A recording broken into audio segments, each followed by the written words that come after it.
Welcome to A Course of Love, the review of chapter 21.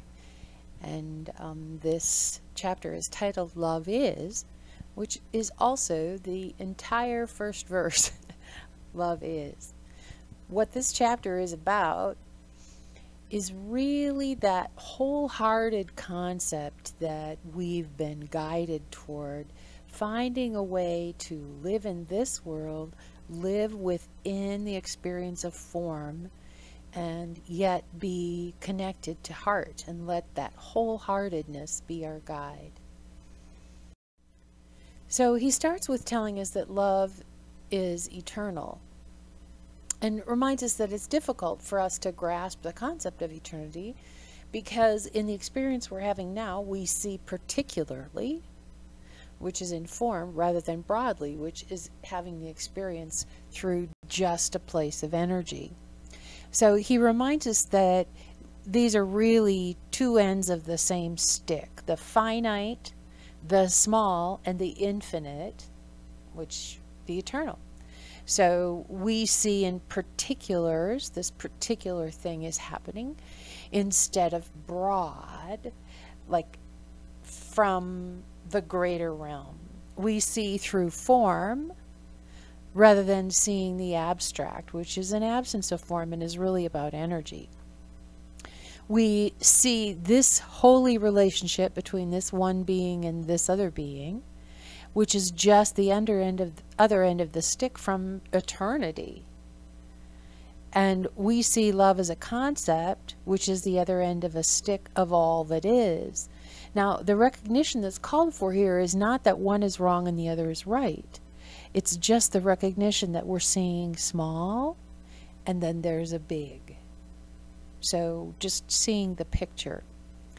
So he moves then to actual experience and concepts. And when we talk about concepts, we're talking about mental concepts, ideas, beliefs.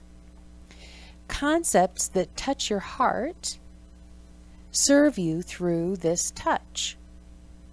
So if there's an idea, a belief that touches your heart, it can serve you.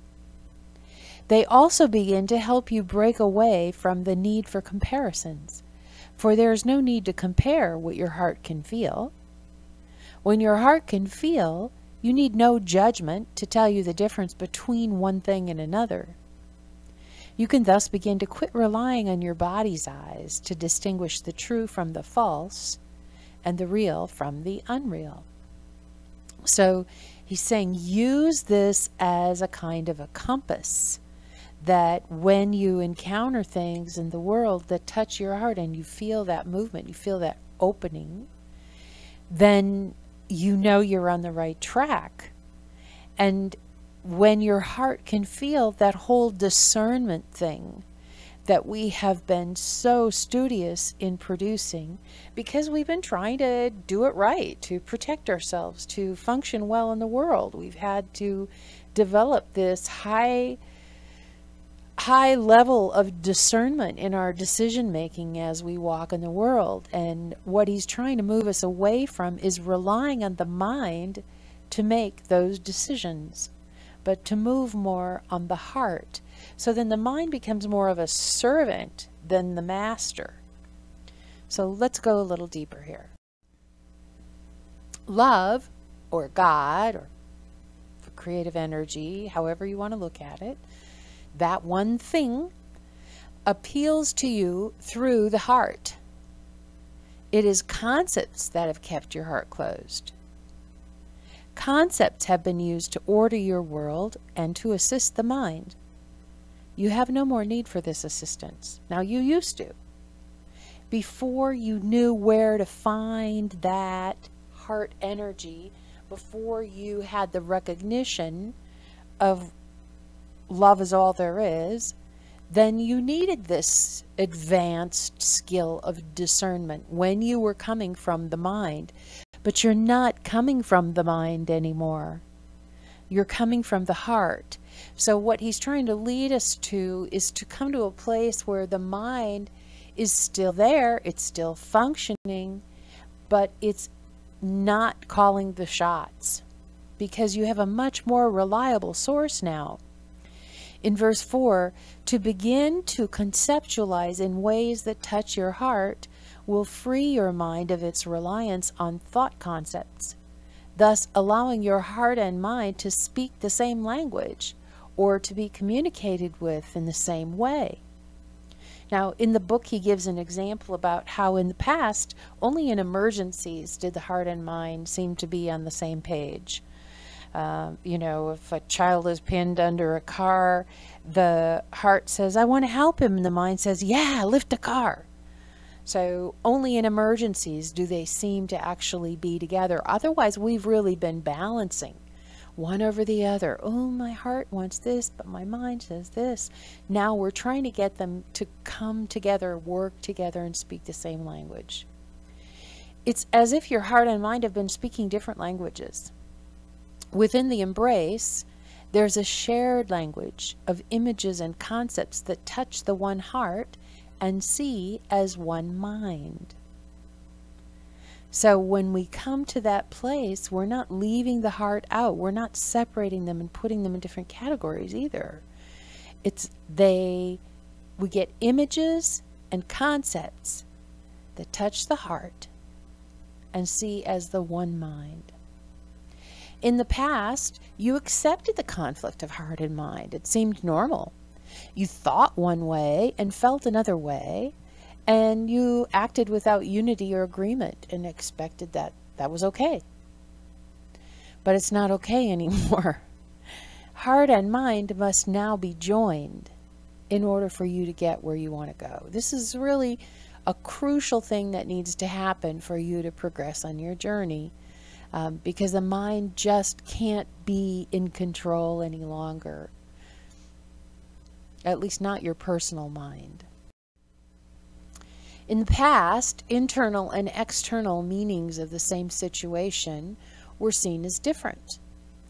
So, yeah, I'd really like to paint for a living, but in the real world, I need to work at this factory job. Just an example. So we had two things that we'd measure everything by. We'd have the accepted thing to do, the practical thing to do, the thing that the mind says we should do, and then we had the right thing to do. In other words, right according to the heart. Like, oh, well, this is what I long for. This is what I would really like. But I have to be practical. But I have to make the decision that's going to get me where the world says I need to go. And we've always allowed the mind to dominate over the heart. And now we're not saying to leave the mind behind. Understand that. We're not saying just leave all that. This is bringing it into unity. It's another process. In verse 8, until unity is achieved, you do not understand that you give meaning to all things, and that there's nothing and no one external to you who can determine meaning for you. So what we're doing is bringing it into alignment with the heart. So we'll take that same example of, I would really like to paint, and I need to have this monthly income. So what we're doing is we're assigning, there's nothing external to you. So this longing to paint is genuine, and we respond to that. And we follow the longing. Now, if we also have a longing to have a paycheck, then we follow that longing too. So it really is about finding out what the heart is telling us, and the heart now becomes the one that's going to lead the way, not the mind. And we use the mind, so they're in agreement. The reality is meaning doesn't change. Truth is truth. So if I get to that point where, oh, I long to express, there is truth in that. But until we join what's real, we join what's actually there, we won't see it clearly. We won't see the truth. Verse 9, only unity, however, allows you to see the truth and claim it as your discovery and your truth as well as universal truth. So this is really a profound statement. So what happens is when I join whatever's happening in my heart, that's what's going to allow me to see what's actually true and say, oh, in this particular expression, I've discovered this, and I see that it is true, and it's also true for everyone and everything in every moment.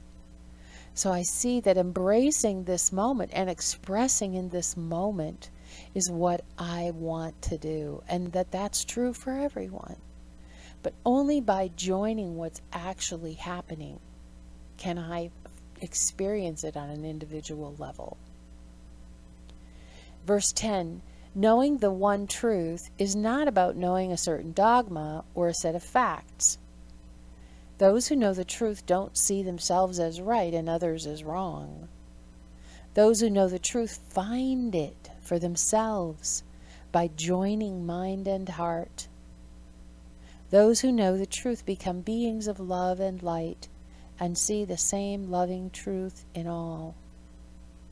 So this is actually more of a state of being than anything else. Because what we're doing is we're joining what is. We're joining the longing. We're being willing to see the truth in whatever is happening and move from that place, rather than trying to impose outside ideas of how we should act, how we should behave, what decisions we should make. We're actually joining with whatever is going down now and recognizing that, we're all in the same place. The only way we can do that is by joining within ourselves and honoring that which is true.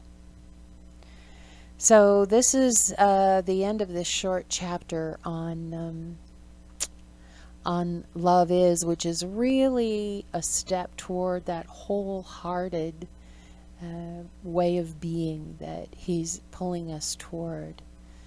So I hope that was helpful to you. I know this is a totally different way of operating than we normally have, but it really has to do with allowing each moment and each being who crosses your path to be as they are and responding from your heart to that. And in that response, then we will see what's true. Thanks for joining me. I'll see you in the next chapter.